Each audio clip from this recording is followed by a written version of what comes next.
Hello students. तो आप सभी का स्वागत है मेरे इस यूट्यूब चैनल पर। आज हम देखते हैं 9.1 का 7वां क्वेश्चन। पिछली क्लास में हमने 1 से 6 तक के सारे क्वेश्चन कर लिए थे। आज हम देखते हैं बचे हुए 5 क्वेश्चन। तो पहले हम शुरू करते हैं 7वें क्वेश्चन से।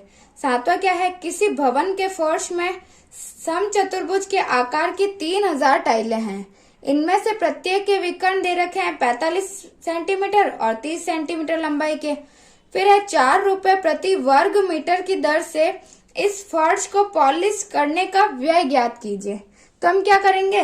पहले तो समचतुर्भुज का सूत्र हमें पता है 1/2 इंटू दोनों विकर्णों को गुणा करना है। तो ये विकर्ण भी दे रखे हैं, तो हम समचतुर्भुज का सूत्र ज्ञात करके एक टाइल का ज्ञात कर लेंगे। फिर एक को 3000 से गुणा करेंगे तो 3000 का क्षेत्रफल हमारे पास आ जाएगा। फिर हमें उन्हें क्या करना है? 4 रुपए से गुणा कर लेना है। तो जैसे कि मैंने बताया, अगर ये फर्श है, इस पे हमें टाइलें लगानी है ऐसे। तो ये बोल रहा है इसमें 3000 टाइलें लगानी है, ठीक है। और इनका आकार है समचतुर्भुज का, ठीक है, ये है। और हमें दे क्या क्या रखा है? एक तो हमें दे रखे है टाइलें कितनी लगानी है? 3000। और हमारे पास विकर्ण इसके दे रखे हैं, यानी प्रत्येक टाइल के जो 2 विकर्ण होते हैं वो हमें दे रखे हैं 45 सेंटीमीटर और एक दे रखा है हमें 30 सेंटीमीटर। यानी D1 हमारे पास है 45 सेंटीमीटर और D2 हमारे पास है 30 सेंटीमीटर। तो हम इससे पहले इनका क्षेत्रफल ज्ञात कर लेते हैं। यानी सम चतुर्भुज के आकार की है टाइल, तो सम चतुर्भुज का क्षेत्रफल लगा देंगे। सम चतुर्भुज का क्षेत्रफल होता है 1/2 D1 इंटू D2, ठीक है। तो अब क्या हो गया? 1/2 D1 है 45 इंटू D2 30। तो इसको काट देते 2 एकम 2 और इसको 2 एकम 2 और 2 पंजे 10। तो 15 बार गया, 15 दूने क्या होता है? 30 होता है। तो सही है ये। अब करेंगे 45 इंटू 15। अब आपको बार बार ऐसे नहीं लिखना है 45/15 को पहले 5 से गुणा किया, नहीं। 15 का गुणा तो हमें आता है, हम 8th में है, तो 15 का मतलब 15 का पहाड़ा तो हमें आता ही है। तो 15 का देव, 15 एकम 15, 15 दूना 30, 15 × 45, 15 चौक 60, 15 पंजे 75। तो 5 हासिल के इस पे 7।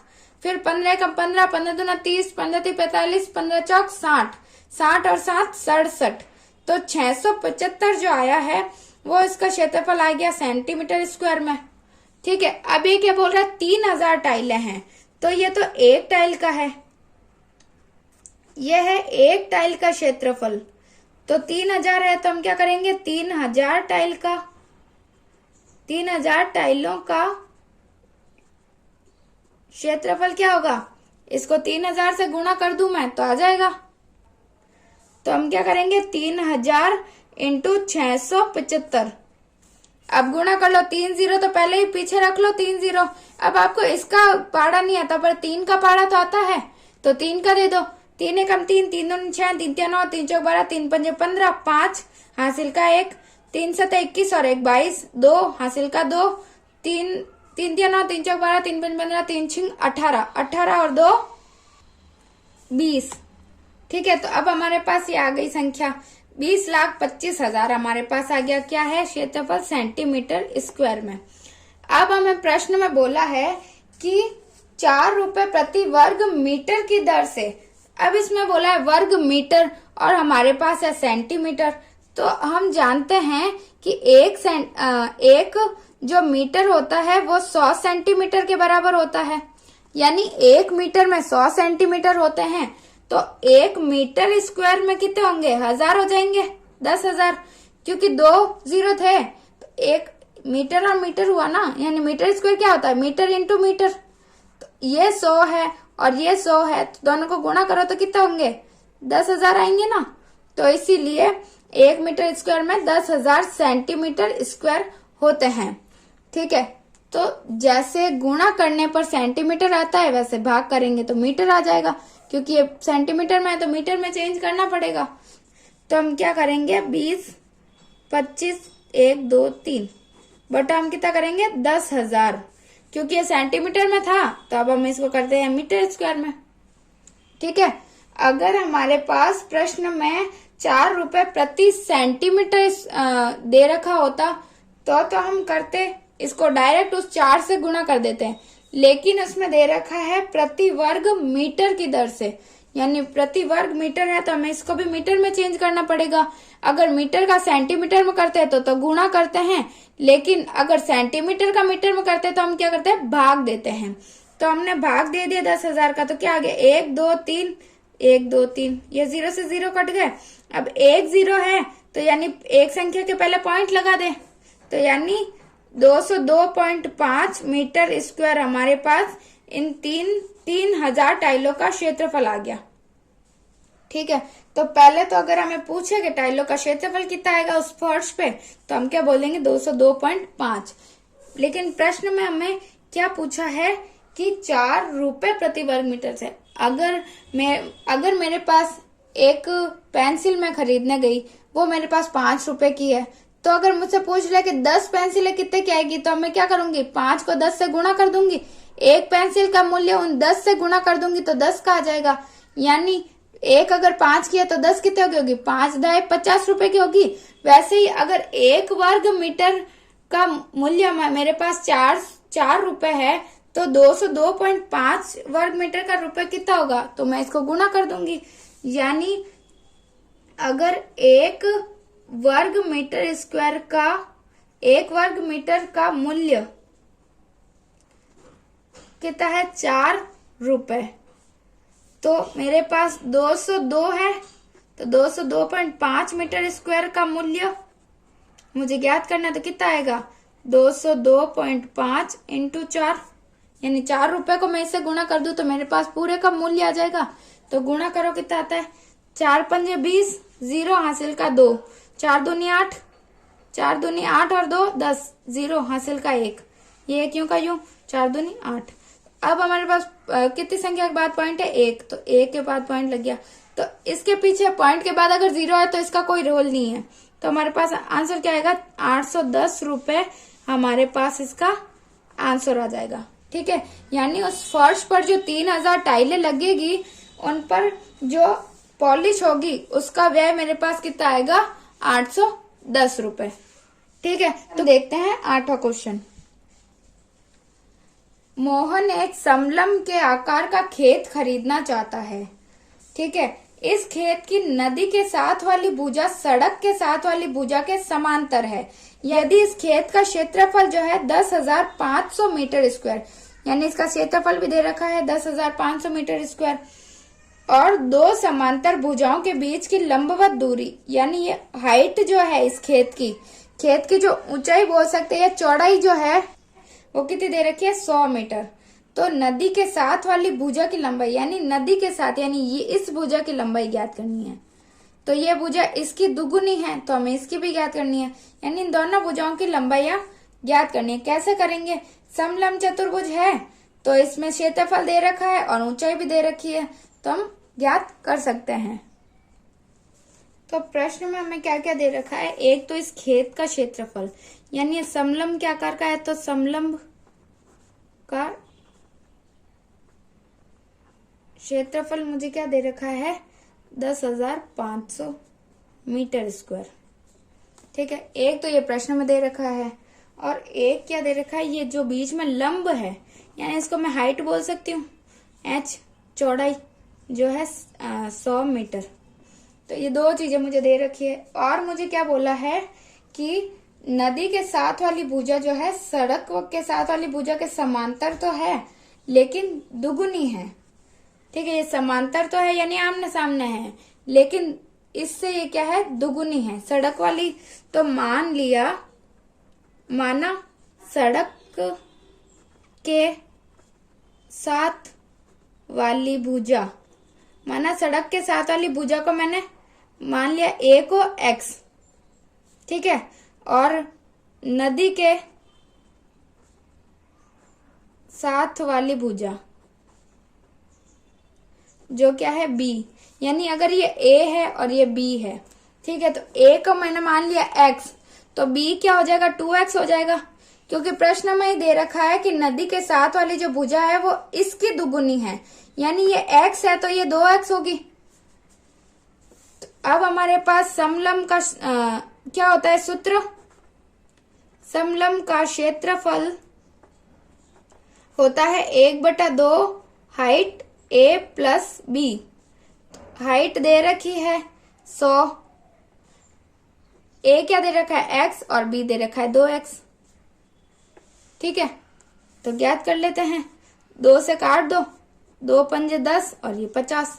तो अब 50 को x से गुणा करूंगी, या पहले 50 इन दोनों को अंदर से जोड़ लेते हैं, क्योंकि जब मैंने बताया था जो समान चर हैं तो इसमें 2 है और ये 1 है, तो 2 और 1 3 हो जाएंगे। तो कितने हो जाएंगे? या 50 इंटू 3x हो गए, 2x प्लस 1x 3x। तो क्या हो जाएंगे अब? 50 से कम 50, 50 दूना 100, 50 दिया 150, तो 150x ये हमारे पास आ गया। और हमारे पास इसका क्षेत्रफल भी तो दे रखा है 10,500, तो इधर मैं लिख दूंगी 10,500, ये 10,500 और इधर भी 10,500। ठीक है, तो अब x का मान क्या होगा? 10,500 बटा 150 बराबर x, यही होगा, क्योंकि गुणा में तो नीचे चला गया तो भाग में आ गया, तो 0 से 0 कट गया, 5 से काटो तो 5 दिया 15, 5 दूनी 10, 5 है कम 5 और ये 0। x का मान हमारे पास क्या आ गया? 210 बटा 3। अभी और कटेगा, 3 से 21 होता है तो 70, यानी x का मान हमारे पास आ गया 70 मीटर।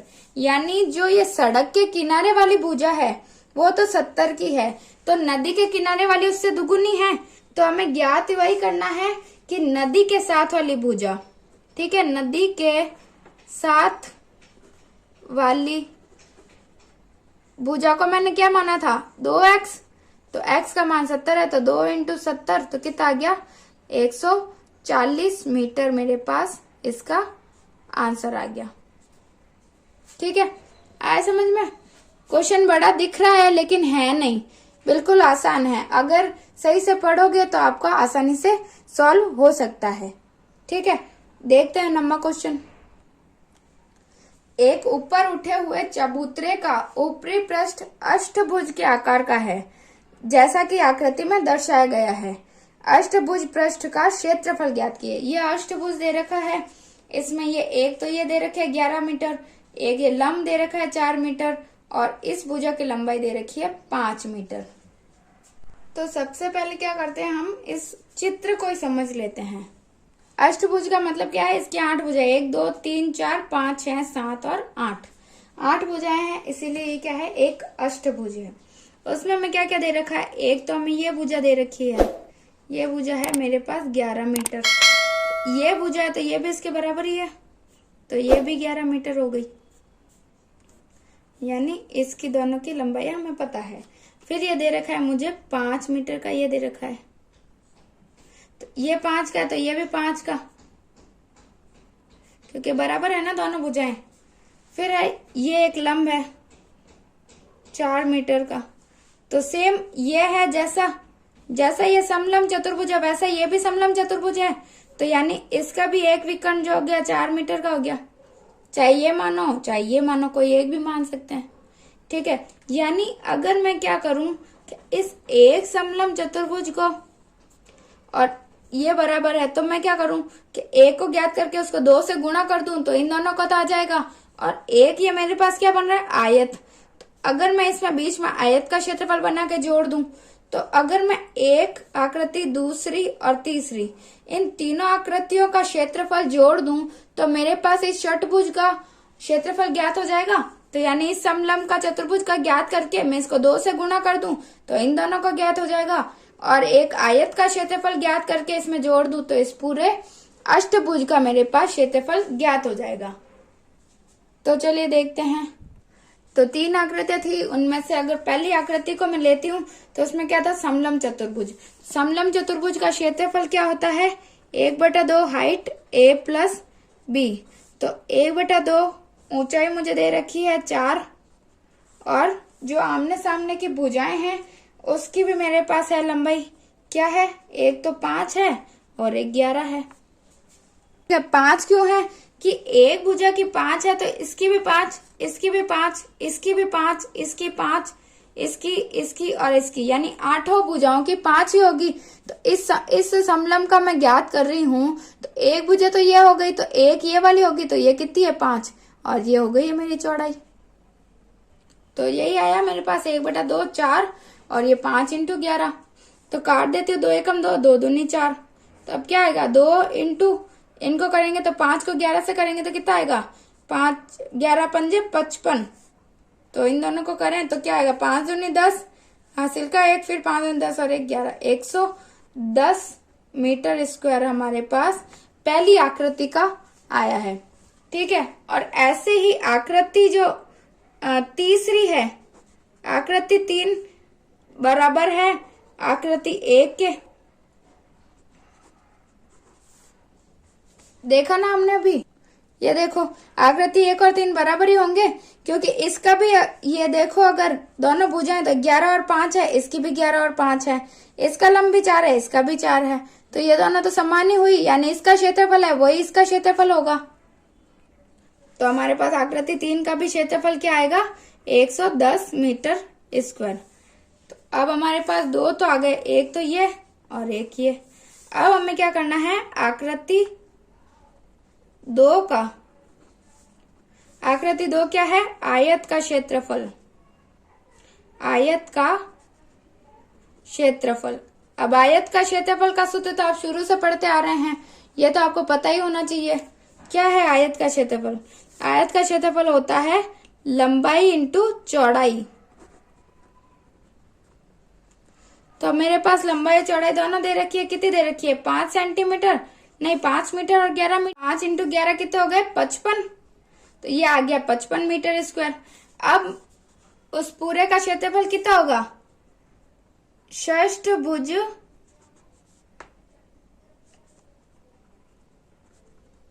के आकार के चबूतरे का क्षेत्रफल मेरे पास क्या आएगा, एक तो पहली आकृति का क्षेत्रफल 110 प्लस दूसरे का आयत था उसका 55, तीसरे का वापस समलंब था तो इसका 110। तो कुल कितना हुआ, 0 5 और 0 कितने हुए, 5, फिर 1 और 5 और 1 कितने हुए, 5 और 6 और 1 7, फिर 1 और 1 2, यानी 275 मीटर स्क्वायर मेरे पास इसका आंसर, यानी संपूर्ण इसका क्षेत्रफल मेरे पास आ गया 275। यही हमारा आंसर होगा। 10वां क्वेश्चन है, एक पंचभुज आकार का बगीचा है जैसा कि आकृति में दर्शाया गया है। ये पंचभुज आकार का हमारे पास एक बगीचा है। इसका क्षेत्रफल ज्ञात करने के लिए ज्योति और कविता ने इसे 2 विभिन्न तरीकों से विभाजित किया है। यानी एक पहले ज्योति ने ये तरीका बताया जिसमें इसको 2 भागों में विभाजित कर दिया, जिससे क्या हो रहा है, 2 समलंब जो बन रहे हैं हमारे पास। और एक कविता ने किया है, उसने इस भाग को अलग डिवाइड किया, जिससे क्या हमारे पास एक तो वर्ग बन रहा है और एक हमारे पास त्रिभुज बन रहा है। दोनों तरीकों का उपयोग करते हुए इस बगीचे का क्षेत्रफल ज्ञात कीजिए। क्या आप इसका क्षेत्रफल ज्ञात करने की कोई और विधि भी बता सकते हैं? तो ये हमें बताना है। तो पहले ज्योति का आरेख देख लेते हैं। ठीक है, इसने क्या किया है, इसको एक बीच में लंब खींच दिया, जिसकी सहायता से ये 2 भागों में विभाजित हो गया।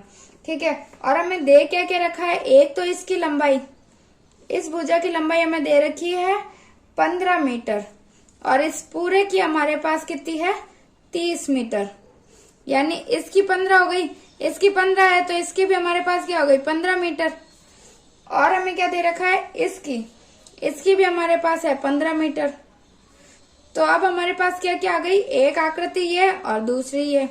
तो इन दोनों को कर देंगे तो फिर जोड़ देंगे तो हमारे पास आ जाएगा। और ये दोनों सेम ही होंगे क्योंकि ये 15 है, ये भी 15 और ये भी 15। तो यानी इसमें भी आमने सामने की भुजाएं बराबर है, यानी ये 30 है और ये 15 है। और आकृति 1 में भी ये 30 ये 15, आकृति 2 में भी ये 30 ये 15, और ये वाली इसकी ये पूरी 15 है तो 15/2 कर देंगे तो 2 भागों में विभाजित हो जाएगी। तो यानी ये लंब हमारे पास आ गया।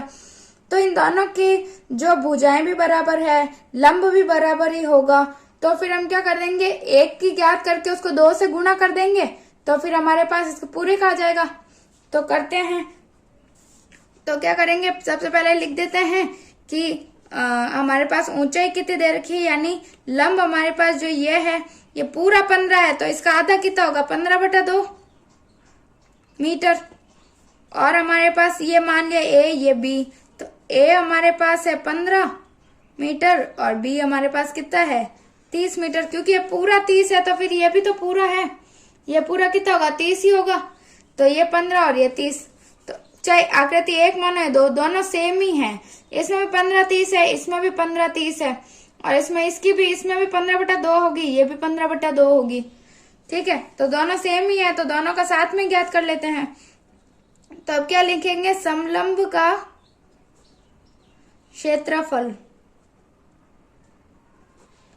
क्या आएगा 1/2 एच ए प्लस बी। ठीक है, ये तो 1 का है, 2 का ज्ञात करना है तो 2 से गुणा कर दूं तो सही है। 2 से गुणा क्यों किया, क्योंकि 2 है, तो 2 से गुणा किया, क्या आ गया 2 × 1/2 इंटू एच कितना है 15/2 और ए क्या है 15 और बी है 30। तो अब क्या हुआ, 2 से 2 काट दिया, फिर 15/2 ये कितना आएगा 5 और 3 और 1 4, यानी 30 और 15 45। तो अब कटेगा तो नहीं, तो हम क्या कर लेते हैं, पहले इसको कर लेते, 15 का आधा कितना होता है 7.5 करके देख लो, 2 7 14, 1 बचा, पॉइंट लग गया तो 10 हो गए, तो 2 5 10। तो अब क्या हुआ 7.5 इंटू 45, तो गुणा करके देख लो क्या आता है। अगर इधर करे गुणा इसका 45 में 7.5 का, ठीक है, तो अब पॉइंट को एक बार जाने देते हैं, एक संख्या के बाद हम पॉइंट लगा देंगे बाद में। तो 55 25 5 हासिल का 2, 5 और 20 और 2 22, फिर 7 का 7 पंजे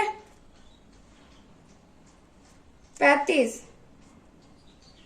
फिर 7 और 7 1 7 चौक 28, 28 और 3 31, क्या है 5, 2 और 5 7, 2 और 1 3 और ये 3, एक संख्या के पहले पॉइंट लगा दिया। तो अब इसका हमारे पास आंसर क्या आ गया 337.5।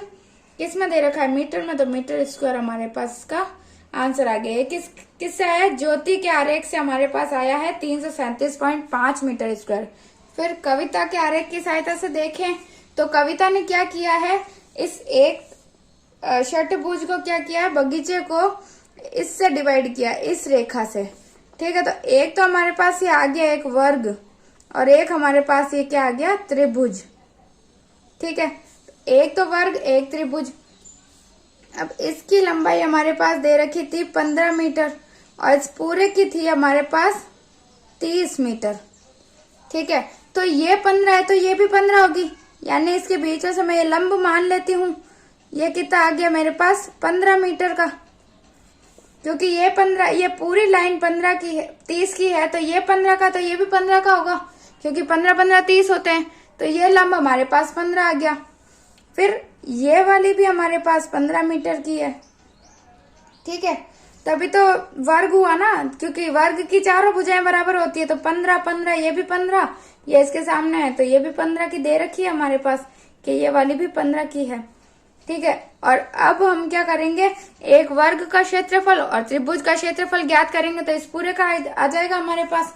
तो हम क्या लिखेंगे, पंचभुज का क्षेत्रफल बराबर क्या आएगा, त्रिभुज का क्षेत्रफल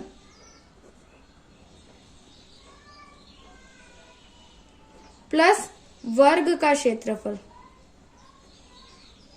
तो ये क्षेत्रफल ज्ञात करने के लिए आपको ये सारे सूत्र भी याद होने चाहिए। त्रिभुज का मैंने पिछली कक्षा में बताया था, क्या बताया था, 1/2 आधार इंटू ऊंचाई। तो पहले त्रिभुज का लिखते, त्रिभुज का कितना होगा 1/2 आधार इंटू ऊंचाई प्लस वर्ग का क्या होता है भुजा इंटू भुजा। ये सूत्र आपको याद होंगे तभी ये सॉल्व हो सकता है, नहीं तो नहीं हो सकता। ठीक है, तो पहले त्रिभुज का क्या होगा 1/2 आधार हमारे पास है 15 और ऊंचाई भी हमारे पास 15 प्लस एक इसका ये त्रिभुज का और वर्ग का होता है भुजा इंटू भुजा। तो अब करेंगे तो 1/2 इंटू 15 को 15 से गुणा ऐसे ही कर सकते हैं क्योंकि 15 का पाड़ा तो हमें आता है। तो पहले करो 15 पंजे 75, 15 पंजे 75, 5 हासिल का लगा 7, 15 कम 15 और 7 22, ये अलग हो गया। फिर प्लस अब 15 और 15 को इधर भी गुणा किया 225, तो इधर भी 225। अब क्या आएगा हमारे पास, अगर इसको हम काटे हैं 2 से, 2 एकम 2, 2 एकम 2, 2 दूनी 4 और 1 बच गया तो 2 पंजे 10। ठीक है, 112.5। तो 112.5 प्लस ये 225 है हमारे पास। अब हमारे पास आंसर क्या आ गया, 0.5 तो वैसा का वैसा रहेगा क्योंकि इसके पीछे तो 0.0 है, तो 5 और 0 तो 5 ही होगा। फिर 5 और 2 7, 2 और 1 3, 2 और 1 3। तो हमारे पास ये ज्योति कैरेक से भी यही आंसर आया था और ये कविता कैरेक से भी यही आंसर आया। इसका मतलब ये हमारा आंसर सही है। दोनों से एक जैसा ही आना चाहिए क्योंकि पंचभुज तो एक ही है, उसका आंसर तो एक ही होगा, चाहे किसी विधि से भी करो। अब ये क्वेश्चन में हमें बोल रहा है कि क्या आप इसका क्षेत्रफल ज्ञात करने की कोई और विधि भी बता सकते हैं, तो हम एक तीसरी विधि भी और बताएंगे। तीसरी विधि हम देख लेते हैं। 2 तो उसने बताई दी विधि, तीसरी मैं क्या बता रही थी आपको कि अगर ये हमारे पास एक पंचभुज दे रखा है और हमें बोला है कि इसकी एक और विधि से ज्ञात करो, उसने इसके पार्ट करके ज्ञात कर लिया, इसके पार्ट करके ज्ञात कर लिया, और तीसरा कैसे ज्ञात कर सकते हैं, अगर हम इसको और बढ़ा दें इसको। ठीक है, तो ये हमारे पास पूरा क्या आ गया, एक आयत आ गया। ये हमें दे रखी है 15 मीटर, ये हमारे पास पूरी दे रखी है 30 मीटर। ठीक है, तो अगर मैं क्या करूं, इसको पूरे का आयत का ज्ञात करके इस त्रिभुज और इस त्रिभुज इन दोनों का इसमें से घटा दूं तो क्या ये मेरे पास नहीं आ जाएगा। अगर मेरे पास ये आयत आ गया, उसमें से मैं ये इसका इतना सा पार्ट ये वाला इसको हटा दिया, एक इतना पार्ट इसको माइनस कर दिया, तो मेरे पास ये पंचभुज ही तो आ गया। तो इस प्रकार हम क्या करेंगे, पहले इसका ज्ञात करेंगे और इन दोनों का हम इसमें से क्या करेंगे, माइनस कर देंगे। ठीक है, तो पंचभुज का क्षेत्रफल क्या होगा, पहले तो आयत का क्षेत्रफल, इसमें से मुझे माइनस करना है ये 2 इंटू त्रिभुज का क्षेत्रफल, यानी 2 त्रिभुज है ना, ये दोनों, इन दोनों की सेम ही होगी क्योंकि अगर इसकी ये लेंगे, जैसे इसमें इसका आधार क्या हो जाएगा 15/2, क्योंकि ये पूरा 15 है, तो 15/2 इसका, 15/2 इसका, फिर इसकी ऊंचाई भी 15 है, इसकी भी 15 है, तो क्यों ना मैं इस एक की ज्ञात करके 2 से गुणा कर दूं और 2 से गुणा करके इन दोनों की आ जाएगी, फिर इस पूरे में से इन दोनों को घटा दूं तो ये मेरे पास पंचभुज आ जाएगा। ऐसे ही होगा ना। तो मैं करती हूँ, आयत का क्षेत्रफल क्या होगा, आपको आता ही होगा, क्या होता है, लंबाई इंटू चौड़ाई। उसमें से मुझे माइनस करना है 2 इंटू त्रिभुज का क्षेत्रफल 1/2 आधार इंटू ऊंचाई। तो अब लंबाई इंटू चौड़ाई, लंबाई है 30, चौड़ाई 15, तो 30 इंटू 15 हो गया इधर, तो और इधर माइनस में क्या होगा 2 इंटू 1/2, आधार मेरे पास क्या है 15/2, ऊंचाई मेरे पास है 15, तो ये 2 से 2 तो कट गया। अब क्या बचा, अब इनको गुणा कर दो, पहले तो इनको 15 × 45 यानी 450, 0 ऐसे कैसा 15 × 45, फिर माइनस इसमें भी गुणा करो, 15 इंटू 15 कितना होता है, करो गुणा, मैंने अभी बताया था आपको कि इसका गुणा करना तो हमें आना ही चाहिए। करो 15 पंजे 75, 5 हासिल का लगा 7, 15 एकम 15 और 7 22, 222/2। अब इसको क्या लिख सकती हूँ, 450 माइनस इसको काट दो, 2 एकम 2, 2 एकम 2, 2 दूनी 4 और 0.5, तो क्या आएगा 112.5 आ गया। इनको माइनस करेंगे जैसे 450.0 मान लिया, 112.5। अब ये 0 में से तो 5 आएगा नहीं, हासिल लेंगे। 5 में से ली तो इधर 4 बच गए, इधर हो गए 10। 10 में से ली तो इधर 9 हो गए, इधर आ गए 10। अब 10 में से 5 गए तो 5 पॉइंट यहाँ पे, 9 में से 2 गए तो 7, 4 में से 1 गए तो 3, 4 में से 1 गए तो 3। तो क्या है, 337.5 मीटर स्क्वायर। ये हमारा आंसर हो गया। तो देखो इससे भी यही आया था और अभी मैंने निकाला इससे भी यही है, यानी जो ज्योति ने बताया था वो भी इतना ही आया था।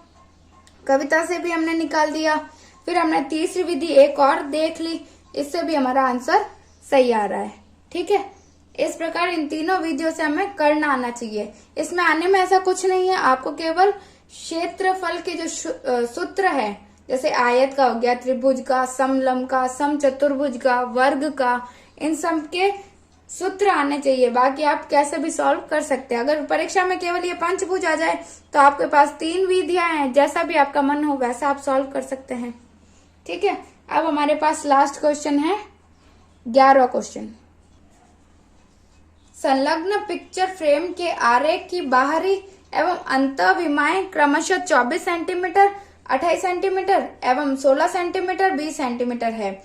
यदि फ्रेम के प्रत्येक खंड की चौड़ाई समान है तो प्रत्येक खंड का क्षेत्रफल ज्ञात कीजिए। ठीक है, ये मेरे पास क्या है, एक फ्रेम है। ठीक है, इसकी मेरे पास दे रखी है 16 सेंटीमीटर, ये मेरे पास दे रखी है 24 सेंटीमीटर। फिर ये जो भुजा है वो कितनी है, 28 सेंटीमीटर, और ये है जो कितनी है, 20 सेंटीमीटर। ठीक है, तो इसमें ये भी बोला है कि प्रत्येक खंड की जो चौड़ाई वह समान है, यानी इनकी जो चौड़ाइयां हैं वो समान है। ठीक है, तो अगर ये 20 की है तो 28 में से 20 गए तो कितने बचे, 8। तो ये भी 4 की हो जाएगी, ये भी 4 की हो जाएगी। ठीक है, यानी ये भी 4 सेंटीमीटर और ये भी 4 सेंटीमीटर। तो इसको बढ़ाएंगे तो ये भी 4 सेंटीमीटर और इसमें भी ये 4 सेंटीमीटर। ठीक है, क्योंकि हमें बोला है चौड़ाइयां सबकी सेम है, तो 4 4 हो गई। मान ली ये पहला, ये दूसरी आकृति, ये तीसरी आकृति और ये चौथी आकृति। तो इन चारों खंडों के हमें क्षेत्रफल ज्ञात करने, तो हम आसानी से कर सकते हैं क्योंकि ये समलंब चतुर्भुज है। और एक समलंब चतुर्भुज का क्षेत्रफल क्या होता है, 1/2 ऊंचाई इंटू आमने सामने की भुजाओं का योग करना है। तो ऊंचाई हमारे पास आ गई कितनी, 4 सेंटीमीटर। आमने सामने की भुजाएं कितनी है, 16 सेंटीमीटर और 24 सेंटीमीटर। तो हम क्या करते हैं, पहले आकृति एक से देखते हैं। ठीक है, आकृति 1 से समलंब का क्षेत्रफल कितना होगा, 1/2 H A plus B. H इसमें क्या है मेरे पास, यह है 4 सेंटीमीटर। ए मेरे पास है, ये पहला है तो 16 सेंटीमीटर, और बी मेरे पास क्या है, 24 सेंटीमीटर। ठीक है, अब मुझे क्या करना है, सूत्र में रख देना है। तो 1/2 इंटू 4 इंटू 16 प्लस 24, तो कितना, 2 दूनी 4, 2 इंटू 16 और 24 कितना हो, 4 और 6 0, हासिल का 1 2 और 1 3 और 1 4, 40। तो 4 दूनी 8, 80 सेंटीमीटर स्क्वायर मेरे पास इसका आंसर आ जाएगा। यानी पहले खंड का मेरे पास क्या आया, 80 सेंटीमीटर। तो जो पहले का होगा वही तीसरे का होगा, क्योंकि इसकी भी जो भुजा है वो 16 है, ये भुजा इसकी 24 है तो इसकी भी 24 है, इसकी ऊंचाई 4 है तो इसकी भी 4 है। तो जो इसका है सेम, तो इसका आंसर भी तो सेम ही आएगा। जो आकृति 1 का आंसर होगा वही 3 का होगा। तो आकृति 1 बराबर आकृति 3, क्योंकि आकृति 1 और 3 बराबर है तो इसका क्षेत्रफल मेरे पास क्या आ जाएगा, 80 सेंटीमीटर स्क्वायर। तो मेरे पास आकृति 1 और 3 का आ गया। अब किसका ज्ञात करना है, आकृति 2 और 4 का। 2 और 4 भी सेम है, क्योंकि इसकी एक भुजा भी 28 है, इसकी भी 28, इसकी एक 20, इसकी भी एक 20, इसकी चौड़ाई 4, इसकी भी चौड़ाई 4, दोनों सेम ही है। तो एक का ज्ञात कर लूं तो इसका मतलब जो इसकी होगी वो भी इसका होगा। तो आकृति 2 में समलंब का क्षेत्रफल 1/2 a plus B into H.